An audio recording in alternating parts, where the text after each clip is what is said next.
The day my parents begged me to save their house, the day my mother called me crying, begging me to save their house, I sat in my leather office chair on the 24th floor of downtown Chicago. And I laughed. Not a happy laugh. Not a cruel one, either. It was the kind of laugh that only comes after 15 years of silent pain finally breaks loose all at once. Because 15 years ago, in that same kitchen, my mother looked me dead in the eyes and told me my college fund, every dollar I'd been promised since childhood, had been handed to my brother Ryan. No warning. No apology. Just a piece of paper slid across the table and 6 words. Ryan needs it more right now. I was 18. I had an acceptance letter to Northwestern sitting on my desk. And in one sentence, my future belonged to the boy who already had everything.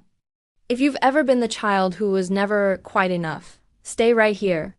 Because this story took 15 years to land. And when it finally did, it landed hard. My name is Emma Brooks. I'm 34, I live in Chicago, and I'm a senior partner at a wealth management firm.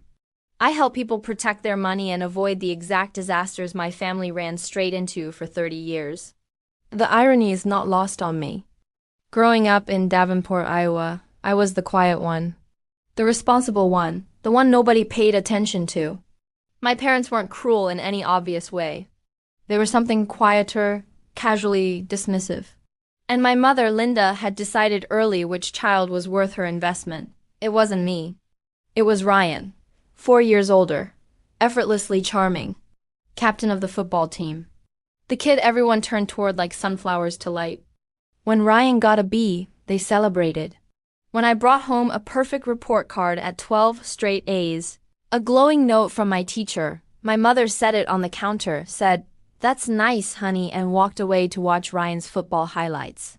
I stood there for a long time holding that report card. That was the moment I understood something. In this house, my achievements would always be background noise. Ryan's would always be the headline. But I kept going.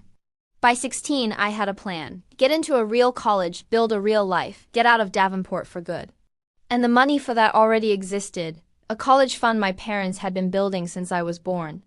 My grandmother had contributed. It was mine. It was the one proof that my future mattered to them. Then they took it. Ryan's first business, ADJ Equipment Rental Company, failed when he was 22. My parents had given him $10,000 to start it. I'd barely noticed. I was busy. I'd just gotten into Northwestern's finance program. I'd visited campus that spring and stood by the lake knowing, I belonged there. I called home to tell them. "That's wonderful, Emma," my mother said in the tone of someone folding laundry. I let it go. I was going to Northwestern. Everything was about to change. 3 weeks later, my mother sat me down at the kitchen table, a folder in front of her. Hands folded on top of it like she was opening a business meeting. My father sat at the far end, not looking at me. That should have told me everything. She explained that Ryan's business had collapsed. Debt, damaged equipment, legal fees. He was in real trouble. Then she slid the folder toward me. Inside was a statement from my college fund. Balance, $412. I stared at it. I couldn't process it. "We had to help Ryan," she said. "He's in real trouble, Emma." That was my college fund. My voice was very quiet. I wasn't crying. I wasn't screaming. I was just still. "You're smart," she said. "You'll figure it out. There are loans, scholarships. Ryan doesn't have your options." I looked at my father. He looked at his hands. "Dad," I said. "George," my mother said, that warning tone. He said nothing. I sat at that table for a long time after she left the room. $412. This was the clearest message I had ever received. I went to my room, closed the door, and cried until I couldn't anymore. Then I washed my face. And I started a new plan. I didn't go to Northwestern. I went to the University of Iowa in-state, scholarship, 2 jobs. Coffee shop at 6 in the morning, waitressing on weekends. Minimum loans. I graduated in 3.5 years with a 3.9 GPA and a sleep debt I'm still paying off. And here's what happened to Ryan during those same years. The food truck, 8 months. The home renovation business, clients complained, it folded within a year. The digital marketing agency he ran from his apartment for 2 years, also funded by my parents. Every single time, the pattern was identical. Ryan came home, told a compelling story about why it wasn't his fault. My parents absorbed the cost, nodded sympathetically, and told him to try again. I built my career from a distance. Entry-level job in Chicago, 70-hour weeks, licensing exams. I visited twice a year, and every visit my mother worked Ryan into every conversation. Ryan's thinking about going back to school. Ryan just needs the right opportunity. Nobody asked about my promotions. Nobody asked about my life. Nobody except Grandma Ruth. She was the one person who actually saw me. She asked about my clients, my goals, my apartment. She told me she was proud of me. And about a year before she died, she told me she was sorry about the college fund. I didn't know until afterward, she said. I would have stopped it. I believed her. I also believe that's exactly why my parents waited until it was done to tell her. When Grandma Ruth passed, she left me $40,000 and her pearl earrings. She left Ryan $20,000. I remember my mother's face at the reading of the will. I remember the drive home, when she gently suggested I might want to share some of it with Ryan, who was going through a hard time. I said no, clearly, firmly. For the first time in my adult life, I enforced a boundary with my mother. She didn't speak to me for 3 weeks. Ryan called 2 days later, made a whole speech about family and loyalty and how he was on the verge of a breakthrough. He just needed a small investment. Ryan, I love you, but no. You always were selfish, Emma. He hung up. That word sat with me for days. Asterisk selfish asterisk, and then I decided something. I was done being the family's emotional punching bag. I cut my visits down to once a year. 2 days. Polite. Distant. I thought that was the end of the story. It wasn't even close. The lowest point didn't come from my family. It came from inside me. I was 31. Good career, savings, a nice apartment, close friends, a therapist. Probably the best decision I'd ever made. And yet I would lie awake at 3 in the morning thinking about that folder. That $412. My father's hands. The worst part, it hadn't made me bitter. It made me good at my job because I understood loss. I understood watching something you counted on disappear. And my family had taken credit for that in their own story. My mother called me such a strong, independent woman, as if that strength had come from her. My father called me so smart, as though it was a gift rather than something I'd built out of necessity, brick by brick, alone. One November night, I found an old photo while cleaning out a box. Thanksgiving. I was maybe 15. Ryan laughing at the center of the frame. My parents beaming at him. I was at the edge of the picture, slightly out of focus, smiling at something off camera, not at them. At something else entirely. I held that photo for a long time. I thought nobody would believe me if I described this family. And then I thought, it doesn't matter if anyone believes me. It happened. I know it happened, and I get to decide what to do with that. I called my therapist's emergency line that night, not because I was in crisis, but because I was standing at a crossroads in my own head. We talked for an hour. By the end, something shifted. Not forgiveness. Clarity. I stopped hoping my family would ever see me the way I needed to be seen. And when I stopped hoping for that, I stopped being devastated by its absence. I woke up the next morning and made coffee with a clean, uncluttered focus I hadn't felt in years. I wasn't angry anymore. I was simply done. But that wasn't the end either. Because 3 years later, my phone rang on a random Tuesday in April, and everything I thought I'd closed the door on came roaring back. I was at my desk reviewing a client portfolio when my phone buzzed. Asterisk mom. Asterisk I almost let it go to voicemail. I'd been doing that more and more. Something made me pick up. She was sobbing. Not soft crying, the kind where you can hear someone's whole body shaking. Emma, she said, we need help. I set down my pen. What's going on, Mom? It came out in pieces, between sobs. My father's voice in the background. Linda, just tell her the whole thing. Ryan had started a real estate investment company 3 years ago. He'd convinced my parents to put up their house as collateral for a business loan. They hadn't told me. They hadn't told anyone. Ryan had said he had investors lined up. A deal in the pipeline. This time was different, he'd said. The deal collapsed. The investors backed out. The loan defaulted. The bank had started foreclosure. My parents, 63 and 61 years old, were about to lose the house they'd lived in for 30 years. And Ryan? Ryan had moved to Phoenix 6 months ago to regroup. He'd called them twice since the foreclosure notice arrived.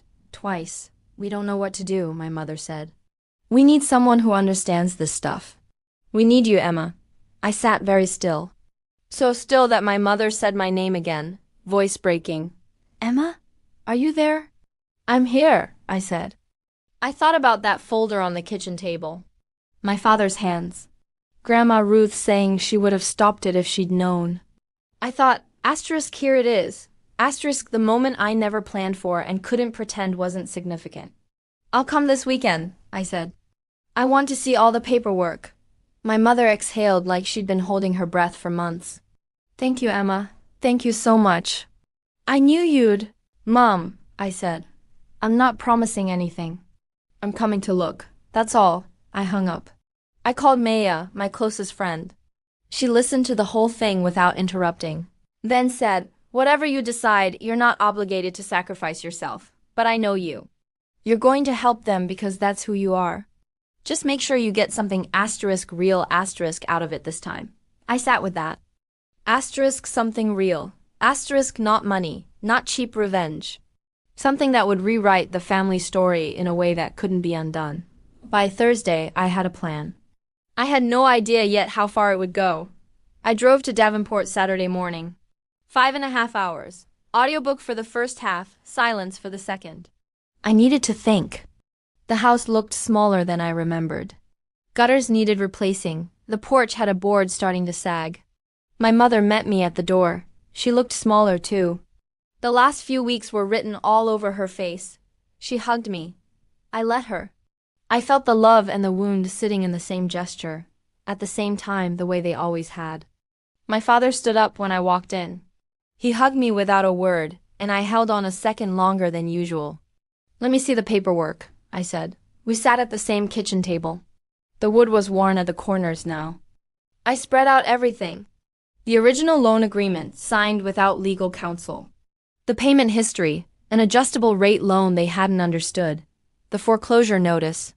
The current balance. I went through it methodically. Photographed every page. Asked questions. My mother kept apologizing. My father kept saying, Ryan told us it was solid. After 2 hours, I pushed the papers aside and folded my hands. Here's what I see, I said. The loan terms are predatory. Your signatures were obtained under misrepresentation. That's potentially actionable. My mother blinked. What does that mean? It means Ryan told you this was a safe investment with secured returns. That wasn't true. If you have anything in writing where he said that, texts, emails, you may have grounds for a civil claim against him. The kitchen went silent. He's our son, my mother said. He's the reason you're about to lose your house, I said. Not harshly. Just clearly. My father made a sound, not a word, just a sound, and pressed his fist to his mouth. I need to know one thing, I said, looking at both of them. Do you want me to actually fix this? Or do you want me to come in, make you feel better, and go home while it keeps falling apart? Fix it, my father said. His voice was rough. It might have been the most direct thing I'd ever heard him say. My mother nodded. Fix it, Emma, please. Then I need 2 things, I said. Every piece of communication you have from Ryan about this investment. Every text, every email, every voicemail. And I need the truth. All of it. No protecting him. Or I can't help you, they agreed. I spent the rest of the day going through their phones. And what I found made me sit very still for a long time. Ryan had sent over 30 messages across 18 months, specific return figures. Descriptions of investors who didn't seem to exist the way he'd described them. And one message 14 months ago, 6 months before he moved to Phoenix, that read, Asterisk, your house is just collateral on paper. You'll never actually risk it. The deal will pay out before it ever gets to that. Asterisk, he knew. He had known the deal was failing and he kept reassuring them, right up until he quietly left the state. I photographed everything. That night, after my parents went to bed, I sat alone at that kitchen table. The same faint creak in the floorboards I'd heard 1,000 times as a kid. I thought about the 18-year-old who once sat here crying over a folder with $412 in it. I opened my laptop. I started drafting 3 things. A financial analysis with specific recommendations. A summary of Ryan's messages and their legal implications for a real estate attorney, and a letter, not to my parents. To Ryan, that letter took the longest. Not because I didn't know what to say, because I needed every word to be measured, clear, and impossible for Ryan to spin. Hash part 4. 4 phone calls Monday. I made 4 calls. Asterisk, asterisk, first asterisk, asterisk, a real estate attorney. I laid out the loan terms and the text evidence. She said there was a credible case for fraud and misrepresentation, and agreed to a consultation. Asterisk, asterisk, second asterisk, asterisk, the bank's loss mitigation department. I introduced myself as a financial professional acting on my parents' behalf, walked them through the loan history, and asked about a modification under hardship guidelines. Polite, organized, persistent. They said they'd review it within 2 weeks. Asterisk, asterisk, third asterisk, asterisk, a nonprofit housing counselor. She explained my parents' rights under Iowa foreclosure law and gave me a timeline more generous than I'd assumed. They had more time than they knew. Asterisk, asterisk, fourth asterisk, asterisk, Ryan. He picked up on the second ring. Emma, he said, warm and easy. Hey, how are you? I'm in Davenport, sitting at Mom and Dad's kitchen table. I've been here since Saturday. A pause. Oh, he said. Yeah, rough situation. But it'll work out. These things always, Ryan. I kept my voice even. When did you know the deal was in trouble? A longer pause. The market shifted, and that's not what I asked. I let the silence sit for half a second. I have 14 months of texts between you and Mom and Dad. One of them from August tells them their house would never actually be at risk. You sent that asterisk after asterisk the primary investor pulled out, so I'll ask again, when did you know? The silence on the line changed completely. Emma, he said. Something in his voice had shifted. You don't understand how these things work.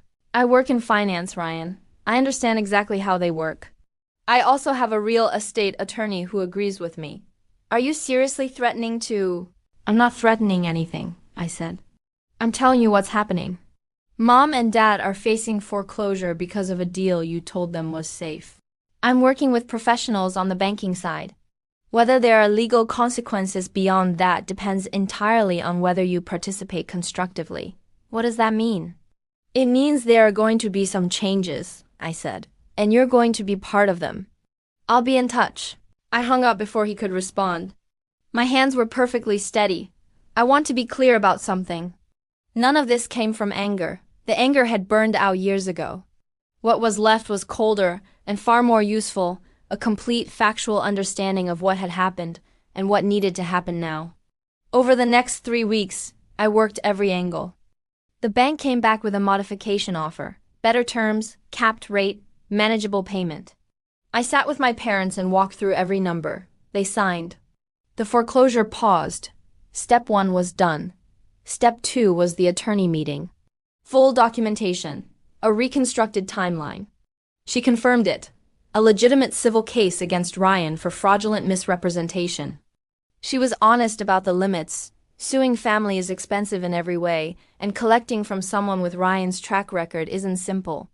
Her recommendation, give Ryan the chance to make it right voluntarily before filing anything. I agreed. That's where the letter came in. I had no idea, sitting at that table, how that conversation was actually going to go. 3 weeks later, I drove back to Davenport and asked my parents to get Ryan on a video call. My mother hesitated. Emma, what are you planning to say? The truth, I said. Just the truth. All of it. Ryan appeared on screen, tan, relaxed, clearly not expecting what was coming. Hey guys. Emma, good to see you. I've been thinking about what you said and I want to... Ryan, I said. I'm sending you a document. Can you open your email right now? He frowned, reached for his laptop. I'd sent him 3 things. The attorney's summary, the timeline, the text, the exposure. A financial proposal, 5 years, fixed monthly payments, repaying our parents for the modification costs and fees. set at a level I knew from his own finances he could actually meet, and a written statement. A full account of the financial favoritism in our family, starting with the college fund. Written carefully. No melodrama, no blame language. Just, on this date, this happened. On this date, this happened. The numbers, the decisions, the outcomes. Ryan went quiet while he read. My parents sat across from me, not looking at the screen. The room had gone completely still. After a long few minutes, Ryan said, "The college fund thing. That was Mom and Dad's decision. I didn't ask them to do that." "I know," I said. "It's not there to put that on you. It's there so everyone in this conversation is looking at the same history at the same time. No one gets to pretend they don't know what it says." My mother made a sound. Her hand went to her mouth. Her eyes were very bright. "Mom," I said, "I need to ask you something, and I need you to answer honestly. In front of Dad and Ryan." She nodded. "When you gave Ryan my college fund," I kept my voice steady, "did you believe I would be okay? Or did you just believe I mattered less?" Nobody moved. The silence in that kitchen, on that call, was the deepest silence I have ever sat inside. My father made a sound like he'd been hit. Ryan looked at the camera with an expression I had never seen on his face before. Something close to shame. My mother's chin started trembling. "Emma," she whispered. "Emma, I'm not asking to hurt you," I said. "I'm asking because the answer matters. If you thought I'd be okay, that was a choice based on your belief in me, however misguided.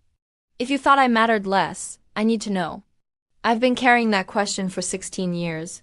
She looked at my father. He looked at her. And then she said the one thing I never expected to hear. "I think I told myself you would be okay because I needed to believe that," she said. "Because I needed to not know what I was doing to you." The words landed like something physical. My father put his face in his hands. Ryan looked away from the camera entirely. For a moment, nobody in that room, or on that screen, could look at anyone else. "Thank you," I said quietly. "That's the most honest thing you've ever said to me." I took a breath. "Here's what I'm offering," I said. "I've secured a loan modification. The foreclosure is paused. Your home isn't going anywhere right now. Ryan is going to sign the repayment agreement, not because a lawsuit is forcing him to, but because it's the right thing to do." I looked at my parents. "In exchange, I need two things. First, the acknowledgement you just gave me. I need it in writing, not a legal document. A letter in your own words telling me what happened and that you know it was wrong. Not for me to publish or wave at Ryan, for me to have. I've needed it for 16 years and I deserve to have it." My mother was crying openly now. "Second," I said, "going forward, I'm your daughter. Not your safety net, not your emergency contact. Not the backup plan, your daughter. You treat me as an equal member of this family, or I'm not in this family. I love you both. But I will not spend my life being the invisible one." Ryan cleared his throat. He said. I looked at the camera. "I'm sorry," he said. "I don't say that enough. I've never said it the right way. I'm sorry." It wasn't a perfect apology. It didn't undo anything. But it was the first time in my life Ryan Brooks had said those words to me, and meant them. I nodded. "Okay," I said. "Then let's start from here. I thought that was the end of it." I was wrong about that too, just not in the way I expected. Ryan signed the agreement 2 days later. He sent it with a short message. Asterisk. "I know this doesn't fix everything, but I'm going to keep this one." Asterisk. I believed him, cautiously. I've learned not to bet big on Ryan's follow-through. But the agreement is in place. And if he defaults, the attorney's letter is still sitting in a folder. He knows that. My parents wrote the letter. It took my mother 2 weeks. She sent it as a handwritten note, in an envelope with a card that had flowers on it, the same generic kind she used to put in my birthday cards as a kid. 4 pages. Not perfectly written, but honest. She named the college fund, the years of favoritism, the moment at the kitchen table, and said she'd known, even as it happened, that she was doing something she couldn't take back. She said she'd told herself it didn't matter because I was strong, and that she understood now my strength was something I'd built asterisk in spite asterisk of them, not because of them. My father added a postscript. 3 sentences. Asterisk, I should have stopped it.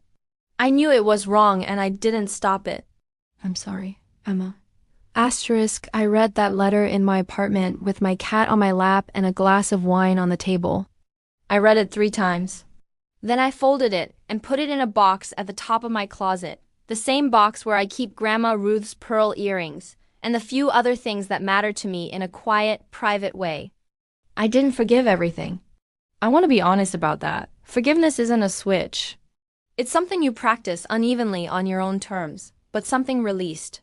Some tension I'd been carrying since I was 18. Maybe since I was 12, standing in a kitchen holding a perfect report card. I called my parents the following Sunday. My mother asked about my week. I told her. She asked follow-up questions, real ones. She remembered something I'd told her last time about a client. It was small, but it was different. We're not a healed family. We're a work in progress.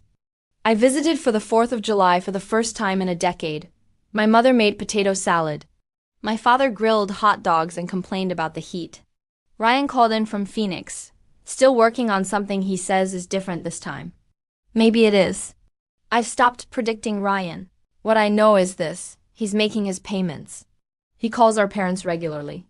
He called me for my birthday in March, first time in 4 years, and we talked for 40 minutes about nothing important. It was actually fine. As for me, I'm exactly who I would have told that 18-year-old girl I hoped she'd become. I run a team of 6 advisors.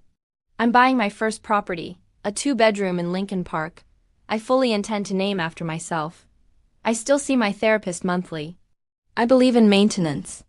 Maya called me the night I drove back from that family meeting. Did you get something real? She asked. Yeah, I said. I think I did. Good, now let's celebrate.